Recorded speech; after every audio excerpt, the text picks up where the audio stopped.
We have a full moon in Capricorn coming up, and it's kind of one of those more complicated energies because it has so much to do with our individuation versus home, family, and our roots. So it's the top of the tree, basically, the reaching branches for what you're reaching for in the sky versus what's holding us in the earth. Every full moon is a reflection. It's a duality. It's one of those cool things about astrology. It's a reminder. So even though we're in Cancer season, the full moon, the shining, the illumination is coming as a postcard, a reminder from the other side of that duality in Capricorn. So this is a time where we're kind of feeling our feels. Cancer season is one of those kind of beautiful ones. It's ruled by the moon. It's nature, it's nurture, it's all those beautiful things that make you feel comforted. And we're not, whereas it's like Taurus is material comfort, physical comfort, sensual comfort.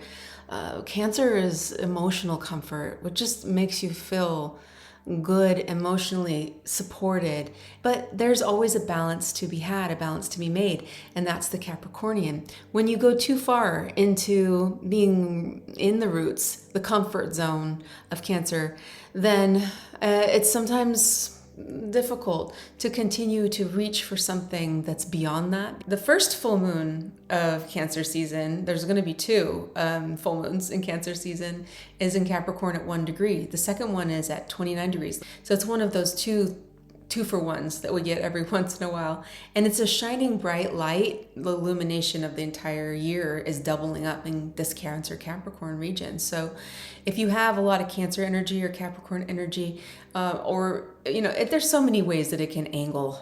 There's so many aspects that it can angle that this is going to be a little bit stronger for you. It's doubling up for all of us to consider what are the roots that we're coming from? What do we need to remember from our past, our families? What responsibilities do we have to that versus where do we need to go on our own? Like, where do we need to cut some of that off in order to shine and stretch and go towards this mission or this career or this expression that's less emotionally connected? Another thing to think about with the Cancer and Capricorn dynamic is childhood versus adulthood. Cancer represented by the moon, and that's very motherly. It's maternal. The maternal energy, I think about my cats, those cats that have kittens right now, and those cats will do anything to protect their babies. They will slice and dice. Mama bear energy of Cancer, that's I'm going to protect you no matter what. And the Capricornian is a release from that. It's, I need to do this, I need to break away. And that's what happens when these little kittens are starting to be independent. They don't need their mother as much. And that can also create dynamics within our lives where it's a fine balance. Home and career, family and individuation. Sometimes it's a tough one to balance. Any opposition that you're going to get is going to create tension. Whereas though I feel like full moons are not so tension based, it's more of just a reminder. It's a soft reminder. Anything with the moon is kind of gentle. And it's a reminder because it's a postcard from the other side. Capricorn is the other side of Cancer, and it's reflecting the Cancerian light. So it's an integration of the duality more often than not. Also, it's a outer and inner dynamic of how you psychologically express out and how you're seen versus how you feel inside, intrinsically and instinctively. Now, it's interesting to think about the sea goat because the sea goat is half goat, half, I don't know what, it looks like kind of like a mermaid goat. Mer goat, I think is what it's called. And that goat is going to climb up the hill with a freaking fishtail. Nothing's going to stop it, when Capricorn goes. But it's also a reminder that half of it is a fish getting out of the water and being aspirational, climbing, going for it. The roots are still there, though, in the Capricornian concept of that mergoat. One really cool analogy I read recently, Kramer versus Kramer, which is an old movie. It's a story about these two people that are getting a divorce, and they're fighting for custody over their child. It's Meryl Streep and Dustin Hoffman, I believe. I've never actually seen the movie, but I know the concept, I know the story. And basically she was a stay-at-home mom and taking care of this kid, but she wanted to work. She wanted to have a career, which is more Capricornian. And the husband was doing the Capricornian standard stuff of the guy working. And I'm not sure exactly if he lost his job or what. You might know better than I do this story. But anyway, long story short, he ends up becoming a stay-at-home dad and becoming more of the Cancerian caretaker for the child. Then the mother and the father start to battle over the kid's custody. So there's basically no winner here. They were both integrating both of those things together and still creating this oppositional dynamic where they still couldn't quite understand each other and still couldn't quite get along in order to make a balance in their family for the little kid.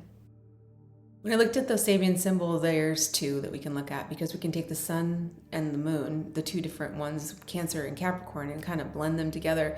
The moon's coming in at Capricorn 2 at 3 stained glass windows, 1 damaged by bombardment. Rudyard says it differently. 3 rose windows in a Gothic church, 1 damaged by war.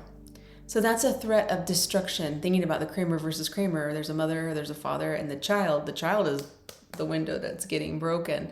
And a lot of us have had that experience. A lot of us have come from broken families or had situations where there was some kind of, for lack of a better word, war in the home.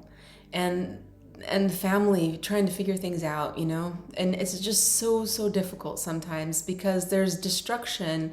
Within destruction, there's a cycle of destruction, creation. And sometimes we just need to come to terms with that yeah, that sucked. That's something that you may be going through and feeling right now. And maybe there's some illumination on it where you can have a little bit of grace for it and just see, well, there's still 2 windows. Those 2 windows are still okay. And, you know, well, we got to fix the 3rd window. And is it going to be easy? Probably not, because it's a Gothic rose window. And those are kind of complicated. They're kind of hard to figure out, you know. An artisan, you need to get the skills and the people that know how to make stained glass, all that stuff. You know, it's all an analogy, but it's basically saying the pieces still can come together. Thinking about a stained glass, how do you make stained glass? Stained glass is remarkable. It's so stunningly beautiful. And what it is a bunch of broken pieces put together to make something spectacular. Spectacular? That's a good analogy. The sun is coming in from Cancer number 2, expanded perception. A person on a magic carpet hovers over a large area of land. This is interesting because there's some magic involved here and perspective. When you think about hovering over a large area of land from a magic carpet, this is seeing things from a broader perspective. And that's where the Cancer area is coming. That's the Cancer sun, where it's coming from.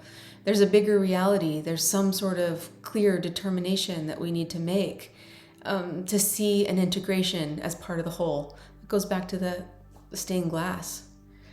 When you look really up close on a stained glass window, you're just going to see the pieces that make up anything, really. I mean, but specifically that, because they are really literally pieces of glass.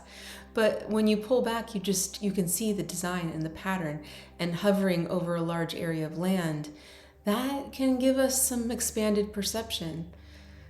Putting those two things together, what do we need to expand upon in our mind regarding our roots and our individuation process?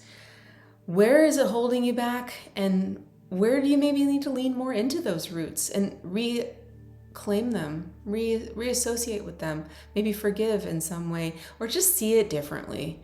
Like, the older you get, really, I mean, the more you are a man on a magic carpet, pulling back and seeing things, especially when it comes to family and roots and the mistakes people made that, you know, when you get to their age and you're like, oh, I'm that age and that's how old they were, and well, I don't really know what I'm doing. They probably didn't know what they were doing either. And there's a lot more grace available. So that could be a potential right now.